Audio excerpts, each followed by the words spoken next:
Selamat malam para netizen dimanapun kita berada, salam inspirasi bagi kita semua. Ini cukup menarik ya, setelah di HUT acara PDIP ya, Ganjar tidak pernah disebut oleh Ibu Megawati. Ada apa begitu kan? Jangan-jangan ya sudah tidak dihiraukan lagi. Ibu Megawati sudah tahu bahwa apa yang dilakukan Ganjar hari ini ya mungkin hanya tiktokan, terus pencitraan dan sebagainya begitu kan. Banjir belum teratasi, angka kemiskinan wadas belum teratasi begitu kan, sehingga ya data sudah membuktikan walaupun elektabilitasnya tinggi ya tapi prakteknya nol begitu kan. Dan bahkan ada ini ya dari Kompas ya, ini redupnya sinar Ganjar di HUT PDIP, tak dihiraukan Megawati hingga duduk berempitan dengan kader lain. Wah, cukup menarik begitu kan, sangat disayangkan bahwa dia mengatakan saya siap menjadi presiden, tapi tahu-taunya tiket itu diberikan kepada Mbak Puan. Ya tunggu saja lah nanti begitu. Dan bahkan komentar-komentar netizen sangat pedas seperti ini. Ini cukup menarik sekali ya komentar-komentar netizen. Geger, nama dan ciri Ganjar sama sekali tidak disebut Megawati di HUT PDIP dan tidak diistimewakan. Bukti bahwa Mega sama sekali tidak memperhitungkan Ganjar. Lalu siapa capres PDIP sebenarnya? Menurut catatan ya, karena memang tidak disinggung sedikit pun, tapi disinggung soal kegagalan demokrasi, kegagalan menjadi seorang pemimpin begitu kan. Dan bahkan Ibu Megawati tidak pernah menyebutkan Ganjar sama sekali begitu. Bahkan Cenola jagonya terkampar dan terlempar karena tereliminasi. PDIP juga cerdas, ndak bakalan nyalonin Ganjar karena jejak rekamnya yang jeblok di Jawa Tengah. Nasib Ganjar di usia pensiun makin terperosok di partaimu. Terima nasib deh, semoga jadi proses pertobatan, dengan suka nonton film biru lagi. Lihat Ruth wajahnya kok kasihan ya, ngenes gitu. Pak Ganjar nggak pindah partai saja ini. Di situ Bapak jadi anak tiri tetangga soalnya. Semangat ya Pak, sambil nenek berlalu. Ini kritikan netizen, tapi perlu diingat inilah demokrasi kita begitu. Sejak dulu saya katakan bahwa Ganjar seolah-olah hanya pencitraan saja begitu, yang dilakukan setiap harinya begitu kan. Bahkan ya sukanya nonton ya seperti itu, nonton Pelangi dan Biru begitu. Kira-kira seperti itu. Publik bisa mengerti siapa mereka begitu. Dan bahkan ya wadas banjir masih belum teratasi oleh Pak Ganjar begitu. Kemana selama ini? Ibu Megawati tidak menyebutkan bahwa kepemimpinan Pak Ganjar selama ini sukses, maka disindir kegagalannya. Angka kemiskinan disindir, terus kemudian dicontohkan dengan DKI Jakarta begitu kan. Ini sangat disayangkan sekali, dan bahkan yang diapresiasi sekali adalah kader mantan bupati dan istrinya Bupati Banyuwangi kalau nggak salah ya.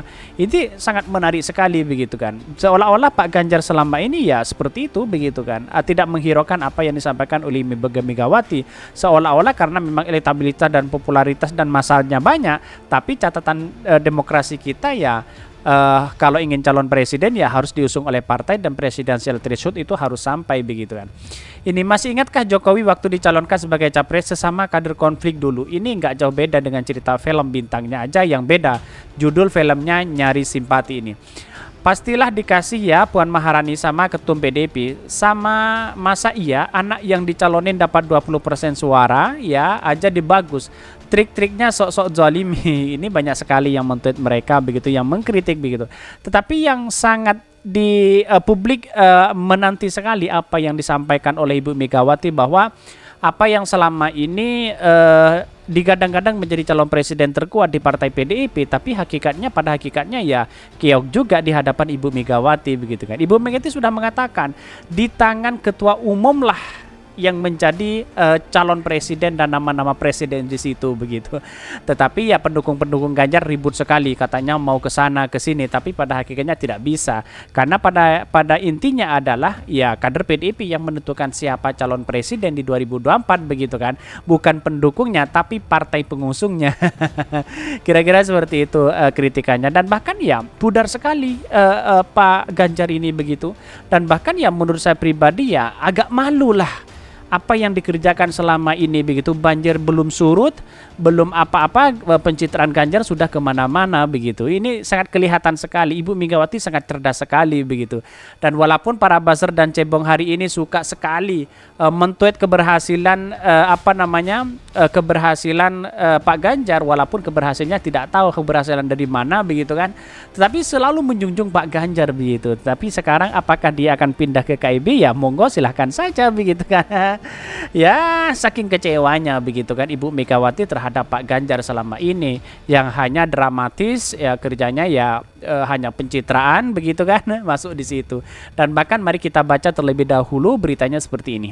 Ini beritanya, redupnya sinar Ganjar di HUT PDIP. Tak dihiraukan Ibu Megawati hingga duduk berempetan dengan kader lain. Ini dikutip dari Kompas ya. Ini cukup menarik ya untuk kita simak bersama begitu. Ini dari Kompas, sosok Ganjar Pranowo tak disorot di acara hari ulang tahun HUT ke-50 PDIP Perjuangan yang digelar di Jakarta International Expo.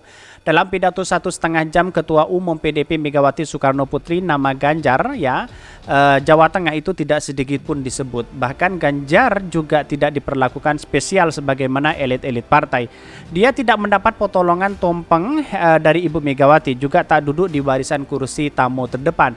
Meski nama digadang-gadang sebagai kandidat calon presiden capres terkuat oleh PDIP pemilu 2024, kehadiran Ganjar di acara HUT ke-50 partai terasa biasa-biasa saja. Duduk berempetan, tidak ada kursi spesial buat Ganjar di acara HUT ke-50 PDIP. Mengenakan baju merah bergambar benteng kebesaran PDIP, Ganjar duduk berempetan bersama kader-kader lainnya.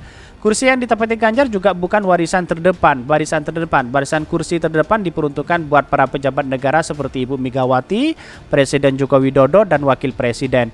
Ada pula Sekretaris Jenderal Sekjen PDIP Hasto Kristianto serta putra-putri Megawati yang menduduki jabatan strategis partai, Puan Maharani dan Prananda Prabowo. Selain itu, ada sejumlah kader PDIP di Kabinet Indonesia Maju seperti Sekretaris Kabinet Seskap Pramono Agung, Menteri Hukum dan Hak Asasi Manusia, dan Yasona Lauli, dan menteri-menteri lainnya begitu kan. Sementara di baris kedua terlihat sejumlah menteri Jokowi, diantaranya ada Menteri Perikanan dan Kelautan Sakti Wahyu Trenggolo, dan bahkan Ganjar tampak di duduk barisan ketiga bersebelahan dengan Ketua DPD PDIP Provinsi Jambi Edi Purwanto dan kader-kader lainnya. Tidak disebut sama sekali. Ini aneh sekali begitu kan. Akankah ini adalah cara politik Ibu Megawati begitu kan untuk menarik simpatisan begitu? Nah, bisa jadi seperti itu. Ini adalah politik begitu. Tetapi nyatanya dari akumulasi itu, dari pengamatan saya bahwa Puan yang harus didorong untuk menjadi calon presiden begitu kan. Karena memang terah Soekarno dan punya tiket satu untuk menuju di Pilpres di 2024. Lebih dari 1 jam Megawati berpidato di acara HUT partainya, namun tak sedikit pun nama Ganjar disebut. Megawati lebih banyak menyinggung soal ketokohan sang ayah Soekarno dalam membangun Partai Indonesia, yakni PNI, yang tidak lain merupakan cikal bakal Partai Demokrasi Indonesia PDI, nama terdahulu PDIP Perjuangan. Dan bahkan Presiden kelima itu sempat menyebut nama Presiden Jokowi. Megawati berkelakar bahwa nasib Jokowi akan berbeda saat ini jika tidak ada PDIP.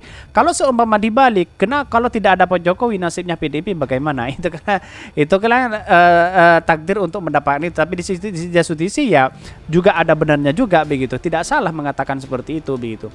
Namun Ma'ruf Amin dan Mahfud MD juga sempat disinggung. Megawati mengaku dirinya yang minta Jokowi untuk memilih Ma'ruf Amin mendampingi sebagai calon presiden.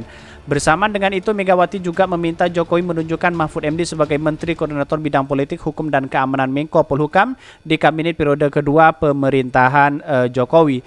Dan bahkan di sela-sela pidatonya, Megawati sempat memperkenalkan dua cucunya yang tak lain merupakan anak dari Ketua DPP PDIP Puan Maharani. Mega berkata kedua cucu hadir karena ingin tahu soal politik. Inilah turunannya begitu, terah Soekarno. Ya seperti menurut saya kader PDIP itu adalah Puan Maharani. Yang lain itu hanya petugas partai begitu kan. Kira-kira seperti itu. Beberapa nama kader PDIP juga sempat disinggung dari pidato Mega seperti Sekjen Hasto Kristianto, ya, Menpan RB Abdullah Azwar Anas, Mensos Risma Harini, hingga mantan wali kota Solo, yakni Hadi Rudiatmo. Bahkan Megawati sempat menyinggung Tesdi, mantan Bupati Purbalingga yang dipecat PDIP karena terjerat kasus korupsi pada medio 2018 lalu. Mega sampai menitikan air mata ketika mengingat Tesdi. Ada sopir truk bila dia bisa jadi bupati karena dicintai rakyat. Namanya Tesdi, itu bondingnya. Dan sekarang ya ditangkap oleh kasus, katanya begitu.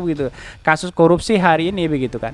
Sejumlah menteri juga sempat disebut namanya, mulai dari Menteri Luar Negeri Retno Marsudi dan bahkan beberapa menteri lainnya. Tak lupa Megawati juga bercerita soal dirinya sendiri dan pencapaian sejak awal berpolitik hingga saat ini. 2 periode itu sudah mencapai titik kemenangan ya atas PDIP begitu kan. Di hadapan para kader Putri Proklamator itu pamer sudah dianugerahi 2 gelar profesor kehormatan. Tapi di satu sisi ya, kenapa Ganjar tidak disebutkan sama sekali? Apa prestasi Pak Ganjar? Itulah yang kemudian disebut prestasi Pak Ganjar selama ini tidak ditemukan apa sebenarnya begitu kan. Tidak nampak apa yang selama ini digaung-gaungkan oleh pendukungnya begitu. Dan bahkan ya ini di penghujung acara Megawati memimpin prosesi potong tumpeng, sejumlah pejabat negara dan elit PDIP dipanggil untuk naik ke atas panggung bersama Mega. Mereka yakni Presiden Joko Widodo, Ma'ruf Amin, Puan Maharani, Prananda Prabowo, Hasto Kristianto, Pramono Anung, dan Oli Dondo Kaimki. Tak ada sosok Ganjar di situ. Megawati memberikan potongan tumpeng pertama buat Jokowi, lalu potongan kedua diberikan untuk Ma'ruf Amin. Mereka lantas berfoto bersama di atas panggung sebelum turun dan duduk kembali di kursi masing-masing. Akankah Ma'ruf Amin akan menjadi wakilnya Puan Maharani atau Puan Maharani akan menjadi wakilnya Prabowo? Ini masih teka-teki begitu kan. Bahkan tak disinggung sedikit pun Pak Ganjar, ada apa begitu kan. Bahkan nama Ganjar selama ini dijagokan sebagai calon presiden terkuat dari partai PDIP, tapi tidak disinggung, seolah-olah tidak punya restu sama sekali dari Ibu Megawati begitu. Akankah ya Ganjar akan berbelok ke KIB atau tidak begitu? Pasti akan banyak tawaran begitu kan. Apakah ini sakit hati atau tidak ya? Karma sudah ada di depan mata bahwa selama ini apa yang dilakukan oleh Ganjar ya harus tanggung akibatnya sendiri, karena Ibu Megawati tahu cerdas apa yang dilakukan Ganjar selama ini begitu kan. Sangat disayangkan sekali. Kira-kira seperti itu. Itulah politik hari ini. Bisa cair, bisa tidak begitu. Sekarang bisa didukung, besok bisa tidak begitu. Inilah politik begitu kan. Bahkan Ibu Mega menyampaikan bahwa sabar, tuturnya ditemui usai acara. Kira-kira seperti itu. Apa maksudnya? Mari kita simak. Saya yakin dan saya yakin-yakinnya bahwa Ibu Megawati tiket itu akan diberikan kepada Puan Maharani. Kira-kira seperti itu. Kalau kecuali memang ada politik-politik lain yang dimainkan strateginya. Kira-kira seperti itu. Mungkin itu yang kami sampaikan. Tonton terus channel Hodari Podcast Rakyat ini karena ada berita-berita menarik dan viral setiap harinya. Salam para netizen, salam inspirasi bagi kita semua. Jangan lupa di subscribe channel YouTube Hodari Podcast Rakyat ini.